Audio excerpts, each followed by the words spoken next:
Regresamos a Noticias 24. La Armada recuperó 15.000 litros de agua de mar contaminada con petróleo. Magallanes, Isla Guarelo, luego del vertimiento de la empresa CAP ocurrido en ese lugar.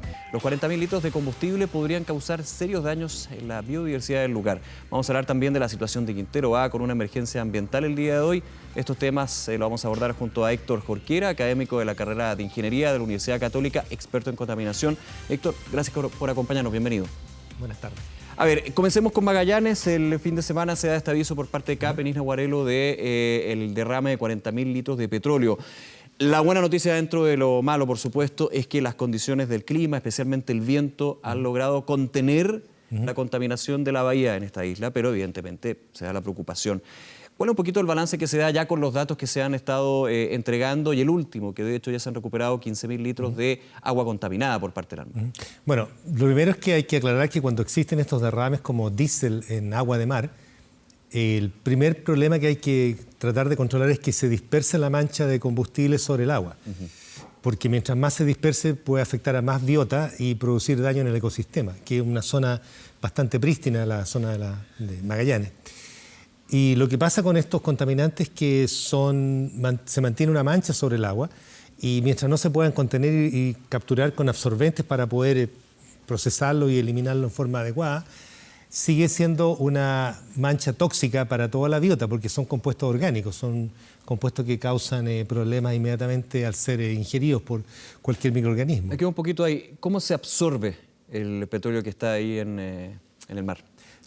Hay agentes tensoactivos como detergentes, parecidos a los detergentes, que son capaces de recoger y confinar el petróleo. Una especie de espuma, digamos. Espuma, claro, y con eso lo confinan y lo trasladan a otro medio que sea entonces un recipiente donde guardarlo y mantenerlo para después procesarlo.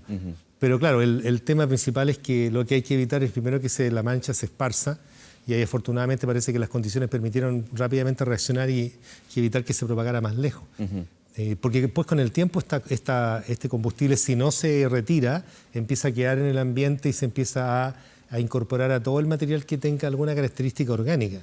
Si está contenido, igualmente puede haber una contaminación a la fauna que existe en ese sector. Flora también. Sí, porque es una zona costera. Entonces la zona costera normalmente, el borde costero tiene también material orgánico de toda la fauna que hay en el borde costero. Y para la alimentación de esa fauna, claro, también. Y que es parte de la cadena alimenticia. Entonces, toda esa fauna tiene material orgánico, entonces todos estos combustibles que son orgánicos se van hacia esa zona si es que no se limpian del agua. Eventualmente terminan siendo ingeridos por toda la fauna y flora que está ahí. Esa es la parte preocupante, porque después limpiar eso es muy difícil.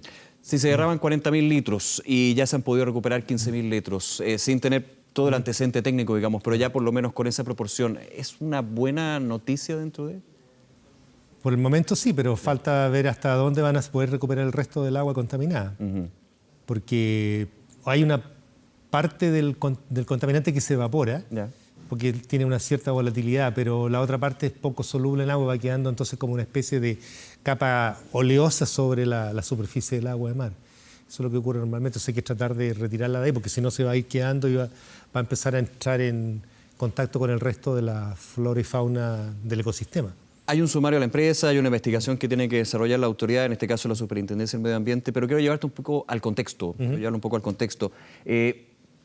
Nuestra gran costa, desgraciadamente, se ha visto afectada por este tipo de situaciones varias veces. Sí. ¿Hay ya una experiencia, por lo menos, para poder hacer de alguna manera una descontaminación más efectiva, más eficaz en términos de tiempo? Claro, lo que digo, no debería pasar nunca, pero desgraciadamente siempre el riesgo está. Claro, es que lo que pasa es que hay que tener medidas como ligeramente redundantes. Es decir, si tú tienes un sitio donde tú vas a estar trasvasijando combustible de un lugar a otro, de un estanque a otro, a través de una cañería, una válvula, tú tienes que tener algún medio de contención y prevenir de que eso no caiga al mar. Por ejemplo, una simple estructura con pretiles, de manera que se pueda confinar el derrame a una zona concreta, donde se pueda... Como una piscina. Como una piscina, exactamente. Esas cosas son bastante rutinarias. Básicas acá. Son básicas. De hecho, en las refinerías de petróleo existe eso. Es una cosa bastante conocida que se ocupa para evitar que los derrames se propaguen dentro de la misma actividad industrial y que un derrame de un estanque no empiece a producir problemas en otras direcciones. Entonces, todo eso ya es una cosa de prácticas, de buenas prácticas que es bastante común en la industria. Así que es simplemente responsabilidad de la empresa no haber tomado medidas de precaución de antemano. Claro, y del origen también, no deberían suceder. Aquí los primeros antecedentes hablan de una falla humana, muchas horas se recuerda lo que sucedió, es distinto, pero puede ser también similar a lo que sucedió en Osorno, por ejemplo, también una falla humana. Termina develando de que no había un plan de prevención, una política de evitar este tipo de cosas. Claro, no, si todas esas cosas se tienen que prevenir al nivel de cuando tú analizas un proceso industrial, ver por dónde están los flujos de agua, los flujos de combustible, por dónde tú mueves las materias primas y los productos, y evitar de que se produzca contaminación cruzada, que es lo peor. En el caso de Osorno fue el agua que se contaminó con petróleo. Entonces, esas cosas son parte como del diseño conceptual de cómo tú manejas un establecimiento industrial. Es parte también de la seguridad. Claro. Porque un derrame de petróleo es un material inflamable que puede entrar en contacto con temperatura, puede producir una combustión no deseada. En fin, son todas medidas de prevención que deberían tener estas empresas. A mí me da la impresión de que tenemos una falta de autocuidado de las empresas en mantener un sistema de prevención de riesgos más proactivo. Vamos con el otro episodio de contaminación, Héctor. Ahí le pregunto, Quintero Puchuncaví, cordón industrial, conocido como zona de sacrificio.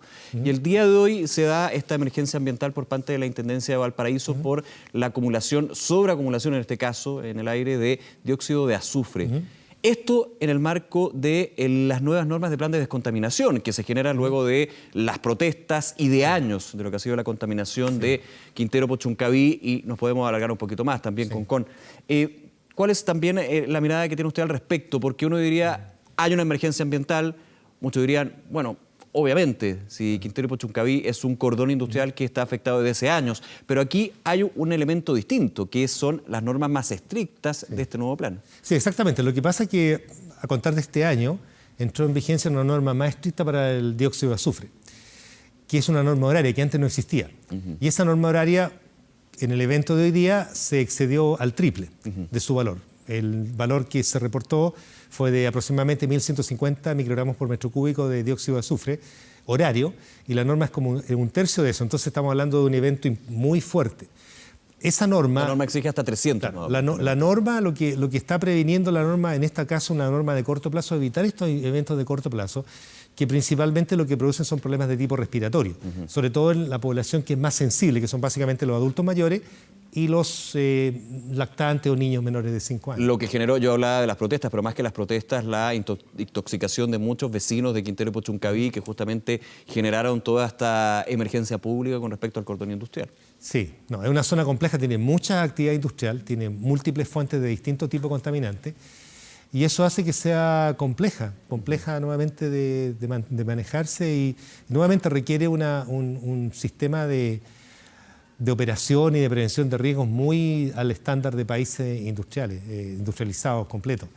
Entonces, por ejemplo, hay fundiciones de cobre de la misma magnitud y tecnología de la que está en Quintero, que es de Codelco en este caso. Sí. Pero hay una refinería exactamente igual a la de Codelco, con la misma tecnología, que procesa muchísima cantidad de concentrado de cobre, igual que Codelco, y sin embargo esa está ubicada en una zona portuaria en Alemania, y no hay eventos que ocurran ahí. ¿Y eso es porque la norma alemana ha hecho que justamente la exigencia en la tecnología sea así? Lo que pasa es que es un tema operacional, y lo que se han encargado ellos de manejarse bien para evitar justamente que ocurran esas situaciones. Así que son realidades distintas, pero eso te demuestra que el problema se puede resolver. Claro. Ahora hay que llegar a esta cosa coercitiva de empezar a multar y sancionar a las empresas porque están excediendo ahora una nueva norma que es más estricta. Sí. Pero técnicamente el problema se puede resolver. La norma es más estricta. Uno podría, en los próximos meses, en el corto plazo, ver más emergencias ambientales, justamente por supuesto. esto. Sobre todo uno diría emergencias ambientales sí, que, si uno piensa, deberían haberse dado durante varios años. Sobre todo, lo que estamos haciendo ahora es sincerando lo que estaba pasando anteriormente. Ya. Evidentemente que está claro, yendo al caso particular de las fundiciones de cobre, que efectivamente han reducido sus emisiones en forma importante, pero esas emisiones están vinculadas fundamentalmente, las grandes emisiones están vinculadas fundamentalmente al proceso de pirometalurgia y de refinación del cobre, en el cual hay que pasar por varias etapas térmicas para eliminar algunas impurezas, y posteriormente, desgraciadamente, como el cobre es un sulfuro, el proceso final incluye mucho de CO2. que es como parte del proceso. Entonces, lo que están haciendo las fundiciones de cobre, en una norma que ya está aprobada hace varios años atrás, es reducir esas emisiones básicamente en la parte hornos. Sin embargo, hay instalaciones secundarias que lo que hacen es justamente encargarse de estas corrientes de SO2 que están en tratamiento, y cuando esas instalaciones secundarias o de respaldo no son capaces de cubrir la demanda o por problemas operacionales no pueden actuar, ahí se producen entonces estas descargas de CO2. Y ese es un manejo simplemente operacional. Como digo yo, en países desarrollados ese ya es un problema que está resuelto, porque es simplemente manejo operacional para evitar entonces la ocurrencia de estos eventos. Eso por las fundiciones. ¿Qué pasa con las termoeléctricas, que también están ahí? Claro, las termoeléctricas están también en la misma situación, sobre todo las que todavía están usando combustibles sólidos, como petcoke, que tiene un alto contenido de azufre, o carbón con un alto contenido de azufre.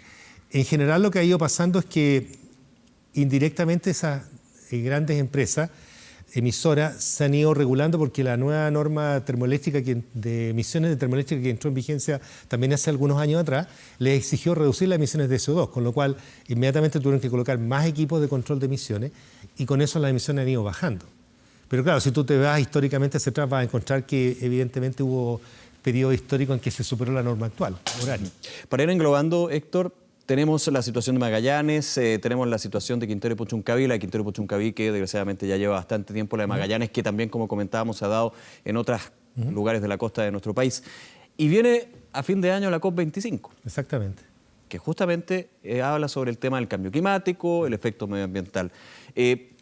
Genera de alguna manera preocupación este tipo de hechos, ¿no? La sede donde se va a hacer COP25, desgraciadamente, sigue mostrando que en términos de regulación, claro, puede haber un avance, de acuerdo, pero muy tarde, y de alguna manera una fiscalización que, a juicio de muchos expertos, termina siendo más bien laxa. Claro, pero incluso es más serio de lo que tú estás diciendo, porque ya los organismos internacionales calificaron el programa de mitigación de cambio climático de Chile como insuficiente. Entonces ya nos pusieron tarjeta amarilla y vamos a tener que llegar a diciembre con un plan mejor, un plan B, pero que sea realmente más eficiente en abatir emisiones de gases de efecto invernadero, que es el otro gran problema que tenemos y que ya nos está empezando a rebotar por todos lados, porque el cambio climático, aparentemente lo que están indicando todos estos eventos extremos que estamos viendo en todas partes del mundo, que aparentemente los cambios están ocurriendo a mayor rapidez de lo que se estaba previniendo. Incluso en los escenarios de alto crecimiento de emisiones, como los países como China e India, que están creciendo mucho y emitiendo muchos gases de efecto invernadero. Así que es un problema, yo diría que ese es como el problema más fuerte. Claro, una tarjeta amarilla, hay algunos que ya tienen tarjeta roja, como China, también Estados Unidos, que evidentemente tienen posturas políticas por los gobiernos. No firman. Y eso es una preocupación también, ¿no? Porque justamente este tipo de hecho necesita un compromiso a nivel mundial, pero un compromiso efectivo. Ya se han hecho 25 de estas COP y han habido avances, pero de alguna manera, cuando tenemos a los más contaminantes, no solamente concentrándonos en ellos, sino también los que tenemos esta tarjeta amarilla, como el caso de Chile. Claro, exactamente, sí, hay un problema. Bueno, Chile lo que tiene que hacer es mejorar la estrategia que tiene, y para eso, bueno, hay varias medidas que seguramente ya la están estudiando, pero efectivamente lo que se propuso hasta la versión anterior no es suficiente. Bien, Héctor Jorquera, académico de Ingeniería de la Universidad Católica, experto en contaminación. Nuevamente, muchas gracias por acompañarnos. Gracias. Que esté muy bien.